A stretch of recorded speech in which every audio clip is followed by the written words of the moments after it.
केबे आसीबो सत्य जुग कौन आपण माने जानिछंती सांग माने एबे आमे कली जुग रे अछु आउ कली जुग बहुत भयंकर आपण मानकु बहुत भल भाबरे जणाथिबो।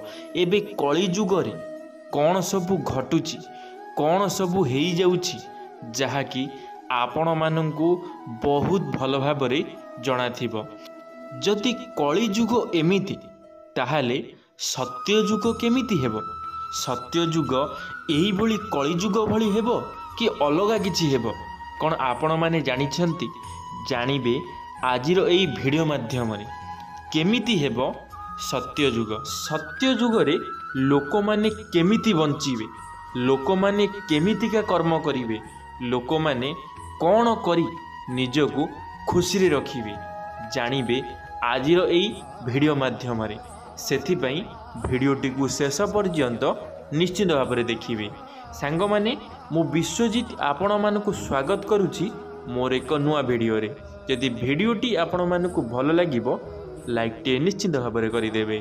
तो चलंतु सांग माने आजिर भिडियोटी आरंभ करिबा।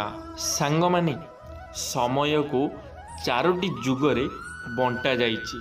सेही चारोटी जुग हेउछि सत्य जुग, त्रेतया जुग, द्वापर जुग, कली जुग एवं सत्य जुग। आम्भे माने वर्तमाने कली जुग रे बंचु अच्छे।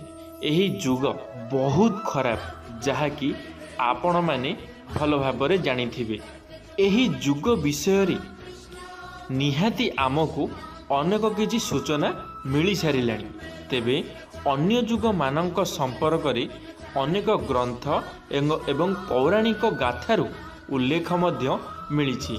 तेबे एही कली जुग परे आसीबाकू जाउथिबा सत्य जुग संपर्क रे आजि मु आपण मानकू किछि रहस्यमय कथा जणैबा पई जाउछि। तो सेतिपई भिडियोटी को ध्यान देई भल भाबरे सुनंतु।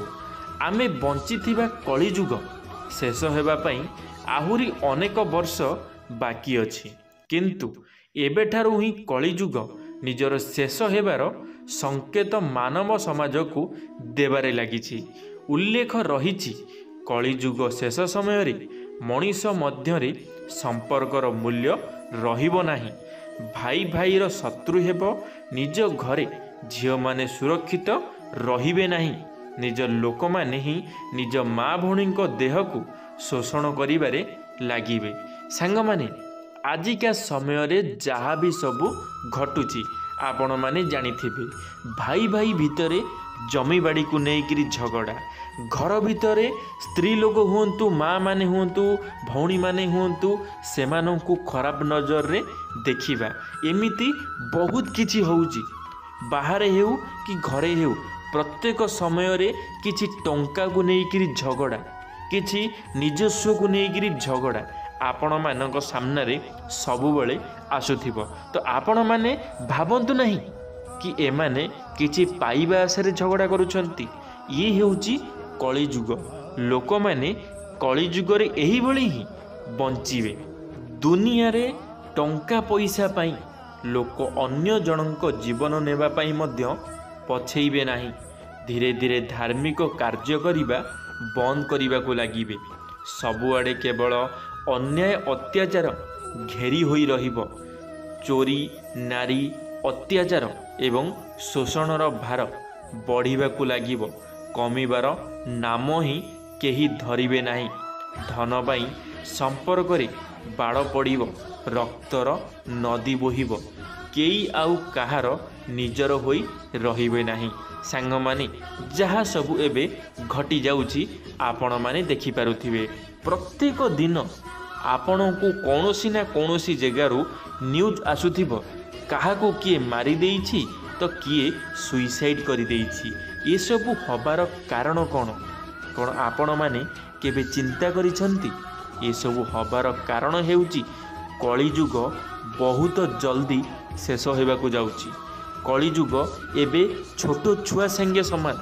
कली जुग बेसी दिन होई नाही। आपण माने थरे चिंता करंतु जेतमळे कली जुग छोट कम बयस रे कम वर्ष रे एते किछि करिकिरी देखै सारिलाणी। जेतमळे କଳିଯୁଗ ତାର ଶେଷ ସମୟକୁ ଆସିଯିବ ସେତେବେଳେ ଆମମାନଙ୍କ ସହିତ କ'ଣ ଘଟିବ, କ'ଣ ଯୁଗ ହୋଇଯିବ ଆପଣମାନେ ନିଜେ ଚିନ୍ତା କରିକିରି ଦେଖନ୍ତୁ। କ'ଣ ସେତେବେଳେ ସବୁ ଘଟିବ, କେମିତି ରକ୍ତର ନଦୀ ବୋହିବ ଆପଣମାନେ ନିଜେ ହିଁ ଚିନ୍ତା କରିକି ଥରେ ଦେଖିନିଅନ୍ତୁ। ସମସ୍ତେ ମଣିଷ ରୂପୀ ରାକ୍ଷସ ପାଲଟି ଯିବେ। ବୃଦ୍ଧ ଥିବେ କିନ୍ତୁ ଯବାନ ଲୋକମାନଙ୍କର ମୃତ୍ୟୁ ହେବାକୁ ଲାଗିବ। ଧୀରେ ଧୀରେ ମଣିଷର ଆୟୁଷ ସୀମା କମିବାକୁ ଲାଗିବ। ଆୟୁଷ କମି ଶେଷରେ 12 ବର୍ଷ ବୟସରେ ହିଁ ମରଣ ଆସିବାକୁ ଲାଗିବ। ଜନ୍ମ ହେଉ ହେଉ ମୃତ୍ୟୁର ସାମ୍ନା କରିବାକୁ ପଡ଼ିବ। ଏଭଳି ପାପର ଭାର ବଢ଼ିବା ପରେ ଭଗବାନ କୃଷ୍ଣ କଳ୍କି ଅବତାର ନେଇ ସମସ୍ତ ଧରାକୁ ପାପକୁ ବିନାଶ କରିବେ। ପୁଣି ଥରେ ନୂଆ ସ୍ୱଚ୍ଛ ଶାନ୍ତ ଓ ପବିତ୍ର ପୃଥିବୀ ଆରମ୍ଭ ହେବ। ସାଙ୍ଗମାନେ, ଯେତେବେଳେ କଳିଯୁଗ ତାର ଶେଷ ସମୟକୁ ଆସିଯିବ ସେତେବେଳେ ବୃଦ୍ଧ ଲୋକମାନେ ବଞ୍ଚିଯିବେ, ହେଲେ ଯବାନ ଲୋକମାନଙ୍କର, ଯବାନ ପିଲାମାନଙ୍କର, ଛୋଟ ଶିଶୁମାନଙ୍କର ମୃତ୍ୟୁ ଘଟିବ। ଧୀରେ ଧୀରେ ଆୟୁଷ ମଧ୍ୟ କମିଯିବ ଆଉ ଲୋକମାନଙ୍କର ଆୟୁଷ 12 ବର୍ଷ ହୋଇଯିବ। ମାନେ ଆପଣମାନେ ଜାଣିପାରୁଥିବେ 12 ବର୍ଷର ବୟସର ପିଲାକୁ କୁହାଯାଏ ଛୋଟ ପିଲା, କିନ୍ତୁ 12 ବର୍ଷର ବୟସରେ ଲୋକର, ଗୋଟେ ମଣିଷର ଜୀବନ ଚାଲିଯିବ।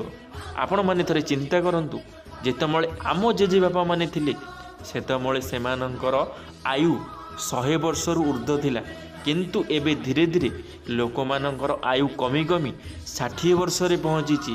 ଆଉ ଯେତେବେଳେ ଆମମାନଙ୍କର ମୃତ୍ୟୁ ଘଟିବ ସେତେବେଳେ ଆମର ଆୟୁ ହୋଇଯାଇଥିବ 40ରୁ 50 ବର୍ଷ।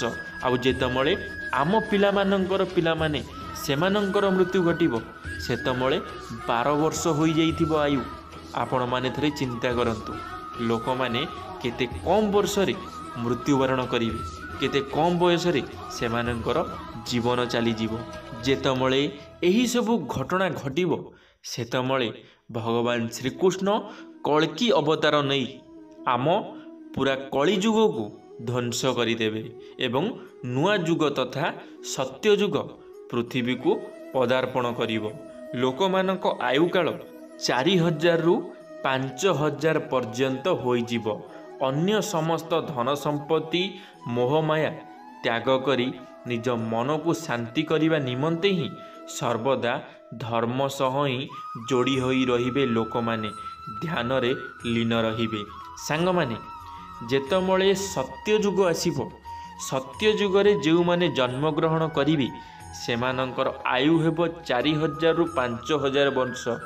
ମାନେ ଆପଣମାନେ ଥରେ ଚିନ୍ତା କରନ୍ତୁ, ମଣିଷଙ୍କର ବଞ୍ଚିବାର ଦିନ ହୋଇଯିବ 5000 ବର୍ଷ। ଗୋଟିଏ ମଣିଷ 5000 ବର୍ଷ ବଞ୍ଚିବ। ଆଉ ସେତେବେଳର ଲୋକମାନେ ସବୁ ଧନ ସମ୍ପତ୍ତିକୁ ଭୁଲି ସେମାନେ ଭଗବାନଙ୍କର ପୂଜା ଅର୍ଚ୍ଚନା କରିବେ, ଭଗବାନଙ୍କର କାର୍ଯ୍ୟରେ ସେମାନେ ଲୀନ ରହିବେ। ସମସ୍ତଙ୍କ ମନରେ କେବଳ ଭଲ ପାଇବା ହିଁ ରହିବ। କାହା ଭିତରେ କୌଣସି କଥାକୁ ନେଇ ଝଗଡ଼ାର କାରଣ କେବେ ମଧ୍ୟ ଉତ୍ପନ୍ନ ହେବ ନାହିଁ। ସତ୍ୟ ଯୁଗରେ ମଣିଷ ନିଜ ତପଜପ ବଳରେ ଭଗବାନଙ୍କୁ ନିଜ ସାମ୍ନାରେ ପାଇପାରିବେ।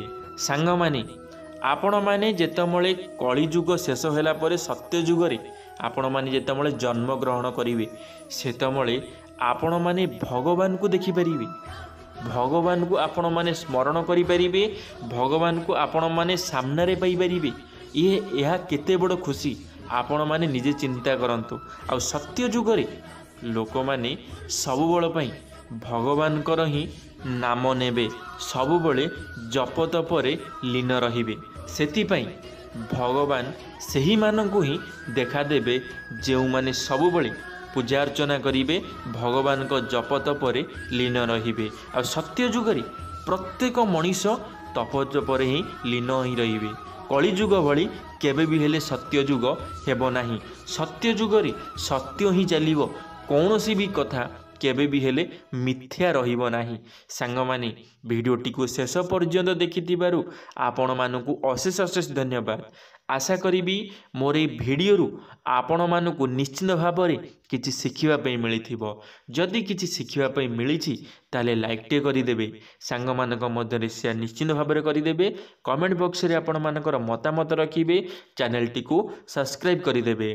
धन्यवाद। जय जगन्नाथ, जय मां सरला, जय श्रीकृष्ण।